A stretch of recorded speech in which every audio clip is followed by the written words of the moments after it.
dari arah barat menuju ke suatu pedesaan yang mana di dalamnya ada pondok pesantren, dan di sana menimba ilmu dan bertemu dengan teman-teman sejawat. Maka salah satu yang ditemui, salah satu yang ia kenal sebagai sahabat ketika itu adalah pemuda dari arah timur, lebih tepatnya dari arah Sinjar. Demikianlah kisah singkat ini. Pemuda ganteng itu adalah saya, dan pemuda yang saya temui adalah Al-Ustaz Haji Hendra Zakaria BA/MA. BA artinya Bachelor of Art, MA-nya adalah Master of Art. Ini gelar dari negara yang dulu pernah dijajah oleh Inggris, yaitu di Pakistan. Maka sedikit bercerita, Pak, karena kalau Ustadz Hendra cerita jelas tidak layak. Ustadz Hendra ini dari mulai pesantren di Jawa bertemu awal mula 2010 bersama saya, satu kamar, satu kelas. Beliau ini termasuk santri atau pelajar yang cerdas. Saya bilang termasuk berarti masih ada yang lain. Termasuk. Kemudian 3 tahun 4 tahun bersama. Terus dipisahkan satu tugas, 1 tahun saya ke Sumbawa, Nusa Tenggara Barat, beliau di Yogyakarta, tugaskan untuk mengurus satu masjid, berdakwah di situ, bikin madrasah, diuji mentalnya, diuji ilmunya oleh masyarakat. Maka setelah itu kembali lagi saya mendahului beliau, mendahului pergi ke Pakistan. Kemudian beberapa bulan kemudian beliau menyusul di Pakistan. Singkat cerita 3 tahun, 4 tahun kurang, beliau menamatkan program setara S2. Karena di sana jamiah tapi semi madrasah. Madrasah belajar dari bangun tidur sampai tidur kembali, tapi lulusannya dapat sertifikat. Ini cerita. Boleh percaya, boleh tidak. Nah, beliau bersama pelajar 200 pelajar dalam satu kelas terakhir, dari 42 atau 43 negara yang ada, beliau juara 1. Termasuk di dalamnya ada negara Arab itu sendiri, Amerika, bahkan British, yaitu Inggris pun ada juga. Beliau juara 1 dalam ilmu hadis, kutubus sittah. Jadi kalau tanya hadis sahih, hadis dhaif, hadis maudhu, enggak usah jawab-jawab, Pak. Tanya ke beliau. Jadi itu singkat cerita saja, Pak. Jadi yang belum kenal dengan beliau, saya ceritakan. Kalau mau kenal dengan saya, yang minta cerita sama beliau. Kalau saya mengenalkan diri ya baik-baiknya saja ya. Hadirin Bapak Ibu jamaah rahimakumullah. Setidaknya dalam pertemuan kita ini, kita membaca Al-Quran, menghatamkan Al-Quran. Bahkan hadis yang saya sebutkan, yang saya bacakan, idza khatamal abdu, ketika orang mukmin ini menghatamkan Al-Qur'an, menghatamkan bacaan Al-Qur'annya, shalla alaih, maka malaikat shalla alaih inda qadmihi sittuna alfi malak, maka akan diamini oleh malaikat sebanyak 60.000 malaikat. Tapi jangan tanya di mana 60.000 kok sekarang nggak nampak. Karena kalau sekarang nampak, nanti Sinjai jadi daerah merah. Karena malaikat harus menerapkan protokol juga. Maka termasuk beruntung. Kenapa malaikat tidak bisa dilihat? Ya alhamdulillah kalau bisa dilihat. Ya. Tapi jangan-jangan ada isu malaikat terjangkit virus corona. Apa maksudnya? Apabila kita membaca Al-Quran, menghatamkannya, maka malaikat akan ikut serta mengamini doa-doa ketika kita menghatamkan Al-Quran. Bahkan Ibnu Abbas radhiyallahu anhu punya satu amalan, Pak. Apa? Dia menyuruh satu orang suruhannya untuk keliling setiap hari, keliling kampung, supaya tahu siapa yang sudah mau khatam Al-Quran, supaya menghubungi Ibnu Abbas, karena Ibnu Abbas mau ikut serta dalam pembacaan ayat-ayat ataupun surat-surat terakhir dalam penghataman Al-Quran. Maka menghatamkan ini suatu hal yang sangat afdol. Bahkan tidak hanya Al-Quran, tradisi para alim ulama ada istilah khataman Bukhari, membaca hadis-hadis Bukhari, hadis yang sahih sampai khatam. Setelah itu berdoa, doa macam-macam apa yang diminta, insya Allah diijabah oleh Allah Subhanahu wa Ta'ala. Amin Allahumma amin. Yang jawab amin saya, semoga umurnya berkah, amin. Semoga rezekinya melimpah, amin. Hartanya melimpah ruah, amin. Istrinya bertambah, amin. Maksudnya bertambah soleh, amin. Dan masih ada modal lagi untuk ziarah ke Mekah dan Madinah, amin. Syukur-syukur sisa bisa beli sawah, amin. Beli mobil yang mewah, amin. Bisa membangun rumah yang megah. Dan kalau masih ada sisa boleh diserahkan kepada saya yang sedang ceramah. Amin Allahumma amin. Ya terima kasih sebelumnya Pak, walaupun masih janji ya. Jadi orang sekarang mau amin kalau diancam. Diancam dulu baru amin. Kalau nggak diancam nggak mau. Jadi apa kedahsyatan Al-Quran sehingga kita membacanya berpahala, paham artinya ataupun tidak pun tetap berpahala, membacanya terbata-bata ataupun itu tertembok-tembok tetap berpahala. Paling tidak yang pertama. Yang pertama keajaiban Al-Quran, Pak, keajaiban Al-Quran. Itu ada satu ayat yang mana lafaz Allah ini apa? Bukan bergandengan, tapi sejajar. Satu-satunya ayat yang lafaz Allah sejajar, yang kata ulama-ulama terdahulu, di mana ketika mengucapkan lafaz Allah yang pertama berhenti, berdoa apapun insya Allah diajabah, kemudian melanjutkan daripada lafaz setelah. Masih dalam satu ayat. Kalau tidak salah di juz 8 lembar kedua. Saya tidak katakan pojok-pojoknya karena nanti dikira saya Ustaz Adi Hidayat. Karena memang pas saya juga nggak tahu pojoknya mana. Hatta nuta mithlama utiya Rasulullah Allahu a'lam. Allahnya jejer, cuman satunya berhenti, kemudian Allah lagi. Satu-satunya ayat. Kalau satu baris lafaz Allahnya ada 2, ada 3 biasa, tapi ini berjajar lafaz Allahnya. Kira-kira kita paham tidak Pak? Allah itu lafaz Allah diulang berapa kali Pak? Sama penyebutan Allahumma berapa kali Pak? Yang bisa tahu benar saya kasih ya Pak, belum saya buka.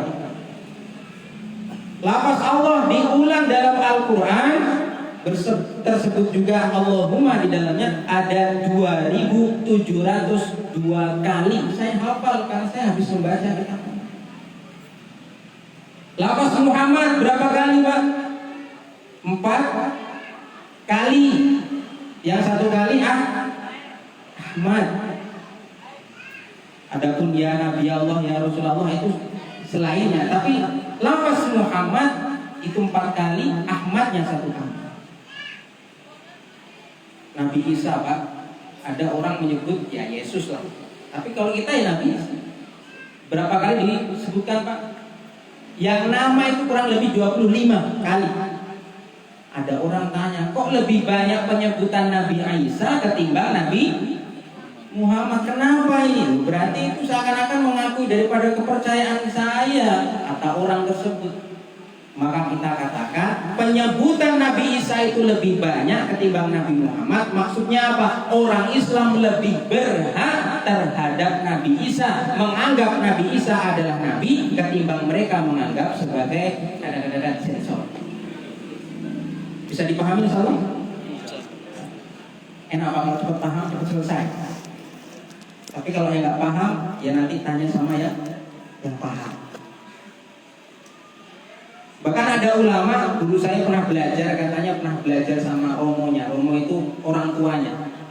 Itu seharian itu menghitung jumlah titik dari Bismillah Al-Fatihah sampai minal jinnati wal.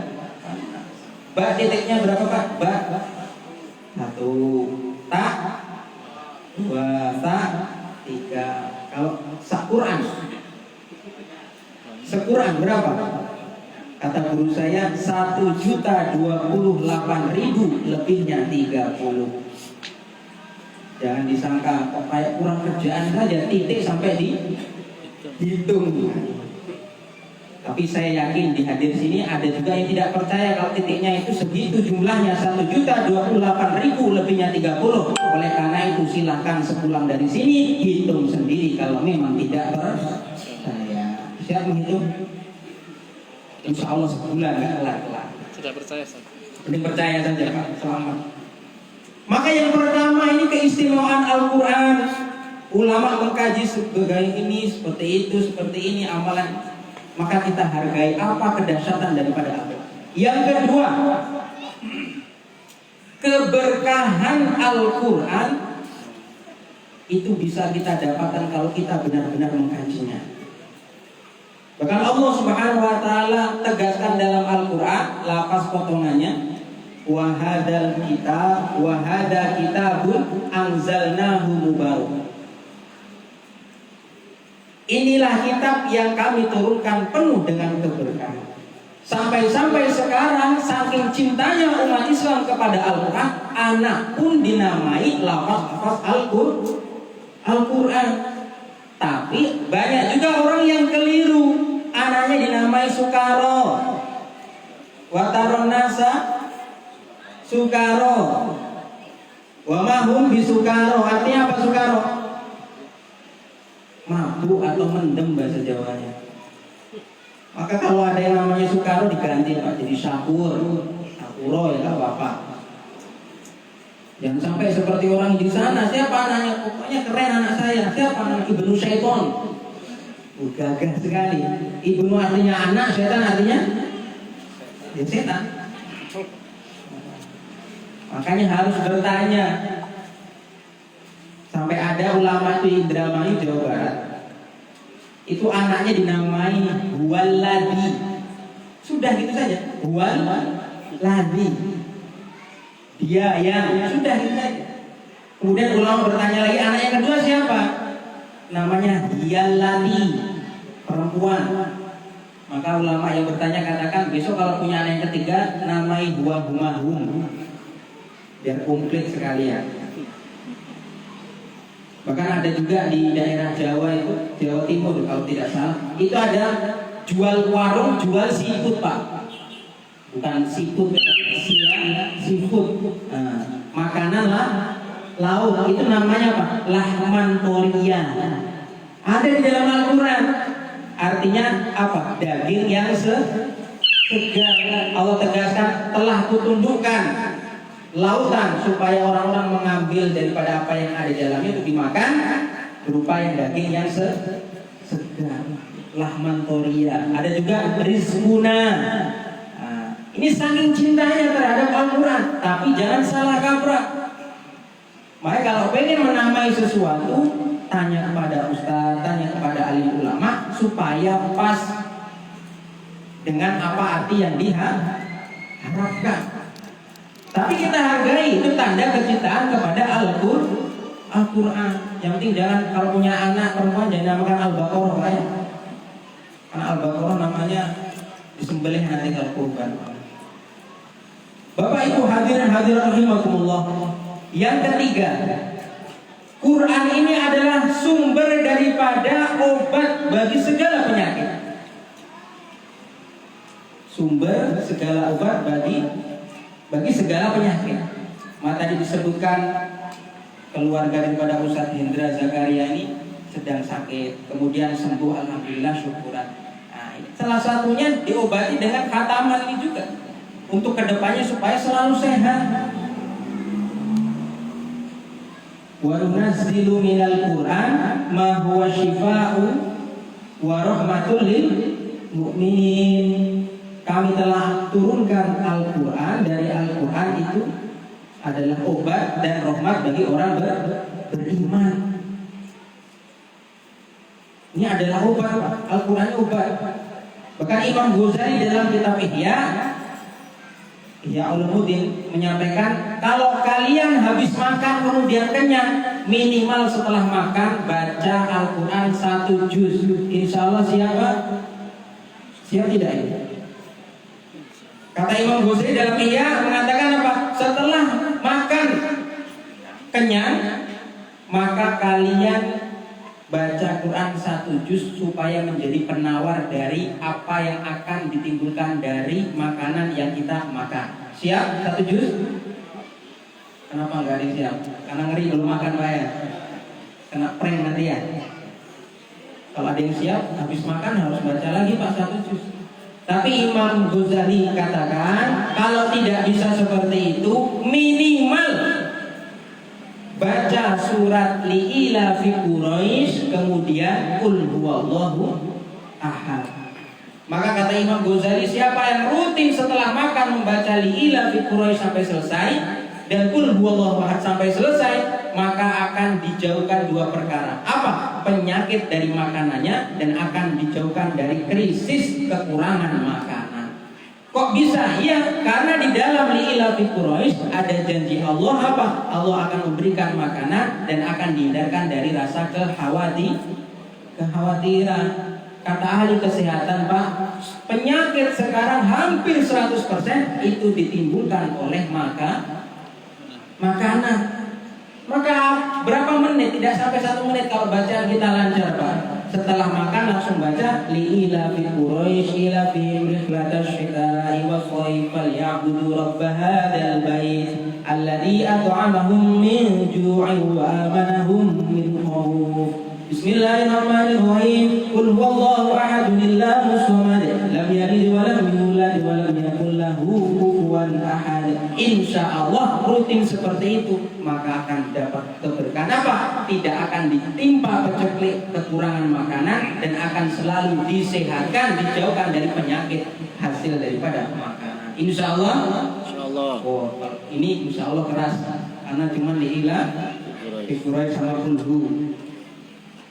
Bahkan Al-Quran apabila ada ibu yang mengandung usia 4 bulan dibacakan Al-Quran, ibunya rutin juga membaca Al-Quran, maka insya Allah nanti bayinya lahir, anaknya besar menjadi orang yang cerdas tentang Al-Quran. Tapi kalau ibunya mengandung 4 bulan yang didengar adalah dangdutan, kira-kira nanti kalau besar jadi apa Pak? Nyanyi Ustaz. Penyanyi. Ya sudah tinggal jawab sendiri bola. Tapi ya semoga nggak jadi orang yang itu dasarnya Al-Quran Pak. Bahkan Imam Az-Zahabi mengarang satu kitab menyebutkan Pak, dulu satu daerah kejadian benar karena di kitab. Dulu satu daerah banget drop. Dulu di satu daerah Pak, ada rumah yang mana kalau dihuni oleh orang-orang sekitar. Habis itu baterainya itu. Mana yang satu?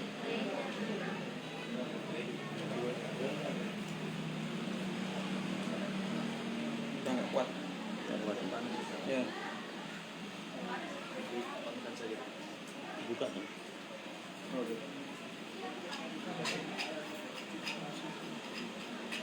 Coba si cedok. Oh iya. Biasanya lurus. Ini jadi kan. Iya, terbuka. Terbuka. Buka mundur. Bisa boleh.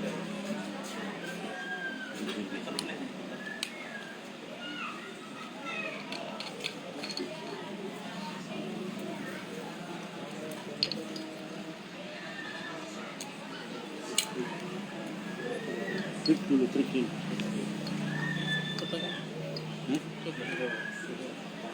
Mungkin kasih tumpuk nasi pendek.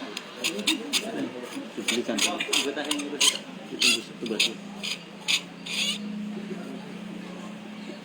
Trik dulu.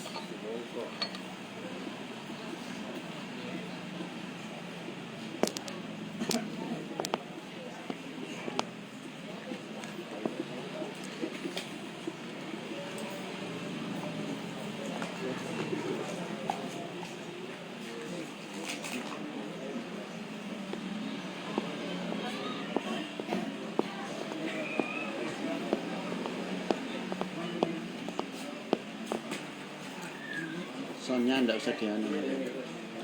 Ngobrol 10 menit lagi. Awas ya. Langsung makan aja.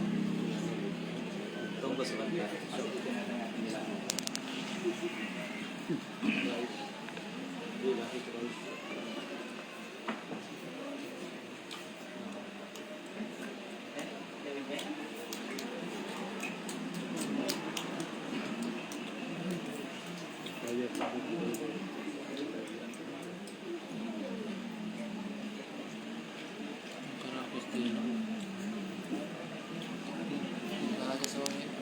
Eh?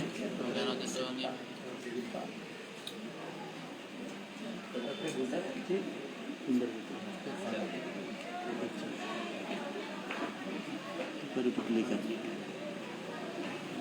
Berapa uang? Eh? Berapa kuat?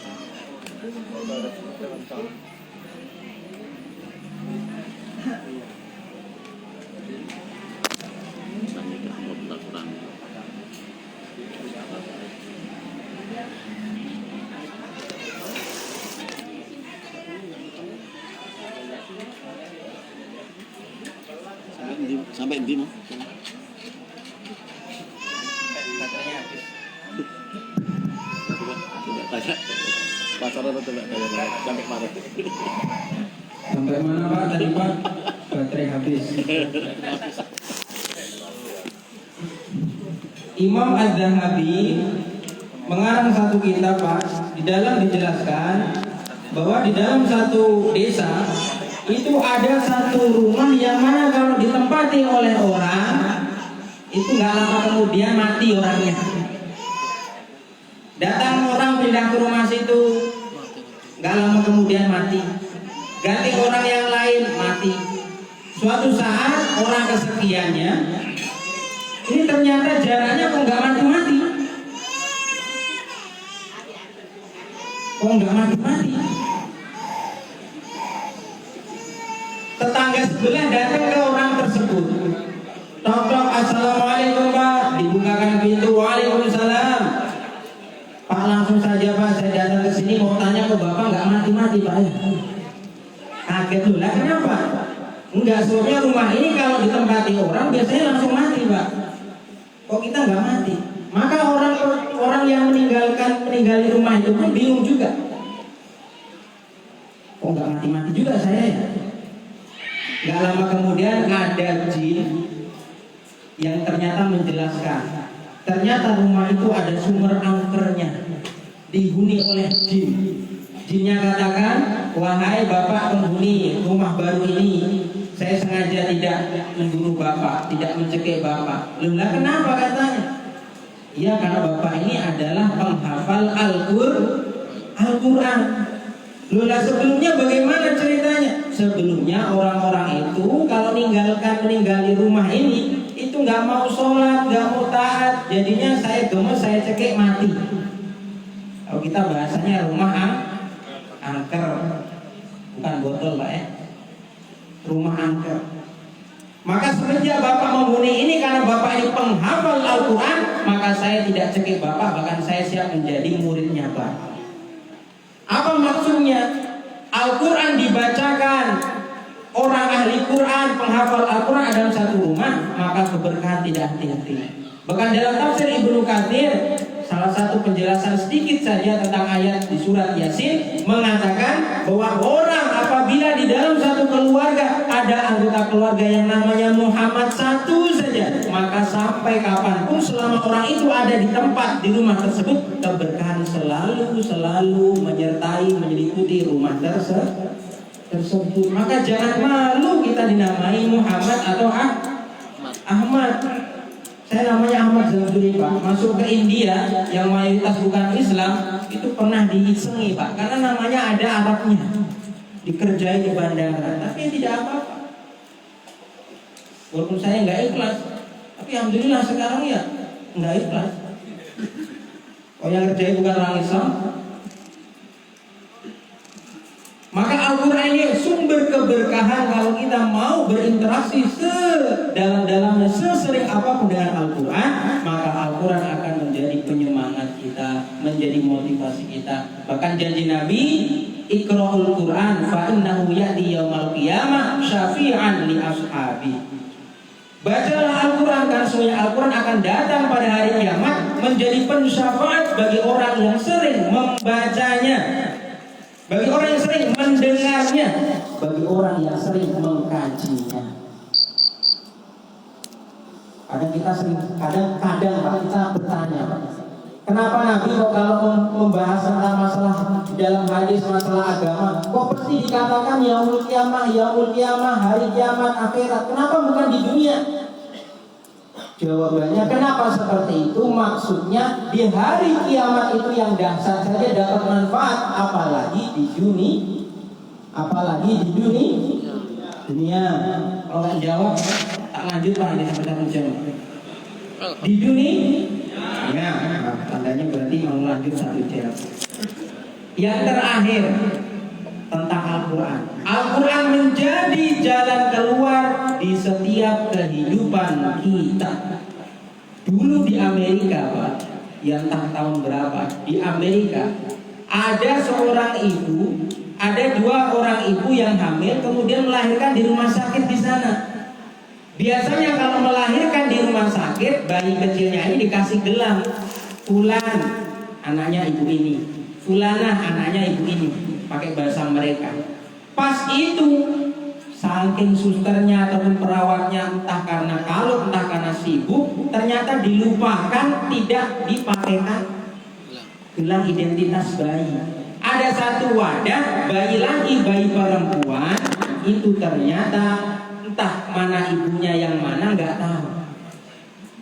Maka dokter-dokter semua berkumpul. Ada satu dokter yang muslim, yang lainnya non-Islam. Berkumpul, bagaimana caranya ini? Nggak mungkin kita nanti mau menukarkan begitu saja. Nanti jadi rumah sakit ini kehilangan kepercayaan. Maka dokter Islam bilang, coba kamu hubungi syekh yang ada di Mesir, sekarang yang Al-Azhar lah. Bertanyalah kepada mereka, siapa tahu ada jalan keluarnya. Maka satu dokter menghubungi syekh yang ada di Mesir, menanyakan kronologi bahwa ada satu wadah 2 bayi laki perempuan, nggak tahu ibunya yang mana salah satunya, takut ketukar. Maka tanya kepada syekhnya, lantas bagaimana solusinya ini wahai syekh, wahai ulama? Maka syekhnya bilang, saya ini bukan dokter, kok tanya begituan kepada saya? Yang saya tahu di dalam Al-Quran, lidzakari mithlu hadil unsayain, bagian warisannya laki-laki itu 2 kali lipatnya ketimbang 2 kali lipatnya jatah perempuan. Yang saya tahu itu saja. Maka kata dokter yang non Islam itu langsung bilang, saya cukup. Saya juga bingung. Ini saya nggak tahu jawabannya. Saya cuma menyebutkan potongan ayat kok dibilang cukup. Akhirnya semua dokter yang ada di Amerika bermusyawarah membahas masalah itu, sehingga patokan daripada Al-Quran yang disebutkan oleh Syekh tadi, bahwa jatahnya laki-laki adalah 2 ketimbang perempuan, 2 kali lipatnya perempuan dalam soal warisan, sehingga ibu daripada 2 bayi itu dikumpulkan air susunya, yang mana air susunya terbanyak berarti itu ibu dari bayi laki. Air susunya dites di laboratorium, kalau zat garamnya lebih banyak berarti itu ibu dari laki, karena 2 kali lipatnya. Apabila susu itu kalau lemaknya banyak ketimbang yang satunya, maka itu tandanya ibu dari laki. Setelah diteliti ternyata benar, padahal syekhnya juga itu jawabnya asal-asalan. Ternyata Al-Quran itu ada setiap solusi daripada permasalahan kita, ada jawabannya. Gara-gara itu dokter yang non-Islam itu tadi semua berkumpul, semua menyatakan syahadat masuk Islam. Maka setiap permasalahan yang menimpa dalam kehidupan kita, langsung buka Al-Quran, Pak. Istri sering marah terus, buka Al-Quran An-Nisa, Pak. Fankihu ma qabalakum minan nisa imatna wa thulatha wa ruba'. Solusi ada. Solusinya ada. Jadi Bapak, Ibu hadirin hadirat, semua Al-Quran, semua permasalahan-permasalahan yang kita hadapi, kita dapati di dunia ini ada jawabannya. Kalau tidak percaya, buka saja Al-Quran. Saya ini kok kenapa ya didiamkan tetangga lama-lama? Buka Al-Quran. Saya sudah buka Pak Ustaz. Terus apa yang dibaca? Al-Lahab, Al-Lahab. Ya berarti itu kamu Al-Lahab. Kenapa kamu ganggu tetanggamu? Makanya seperti Al-Lahab ganggu Rasulullah. Al-Lahab. Hadirin hadirat rahimakumullah. Dan yang terpenting yang terakhir dari adanya Al-Quran, tujuan Al-Quran itu diturunkan adalah supaya kita mau bersatu. Wa'tasimu bihablillahi jami'an wa la tafarraqu. Ini yang harus kita selalu gembor-gemborkan. Kalau bahasa Urdunya, nah Jawa he, nah Bugis he, nah Sinjai he, nah Surabaya he, satu Salman. Bukan Jawa, bukan Bugis, bukan Sinjai, bukan Surabaya, tapi semua adalah saudara seiman muslim. Maka ketika tabrakan segala sesuatu, kembalikan kita masih saudara dan alhamdulillah di sini semuanya rukun. Ini pertanda kita menjalankan perintah Allah, wa'tasimu bihablillah, dan kita juga berusaha untuk menghindari daripada larangan Allah, wala tafarraqu. Demikian saja, karena ada jamaah satu yang nangis-nangisan di depan saya. Maka demikian yang bisa disampaikan. Intinya segala sesuatu kita kembalikan ke Al-Quran, kita kembalikan ke sabda Nabi, kita kembalikan ke kalam ilahi firman Allah Subhanahu wa ta'ala. Demikian yang bisa disampaikan, benarnya pasti dari Allah Subhanahu wa ta'ala, dan salahnya pasti dari kebodohan saya pribadi. Kepada Allah Subhanahu wa ta'ala mohon ampun, kepada hadirin mohon maaf. Jika ada sumur di ladang boleh kita menumpang mandi, jika ada umur yang panjang boleh kita mandi lagi. Demikianlah, wabillahi taufiq wal hidayah. Wassalamualaikum warahmatullahi wabarakatuh. Waalaikumsalam. Alhamdulillah itu tadi tausiah agama yang sudah disampaikan oleh Ustaz Pak Hasan Zuri Indra. Mudah-mudahan kita bersama bisa mengambil inti dari penyampaiannya beliau, dan mudah-mudahan kita bersama bisa mengambil inti sarinya, dan insya Allah kita bisa melaksanakan, mempraktekkan dalam kehidupan kita sehari-hari.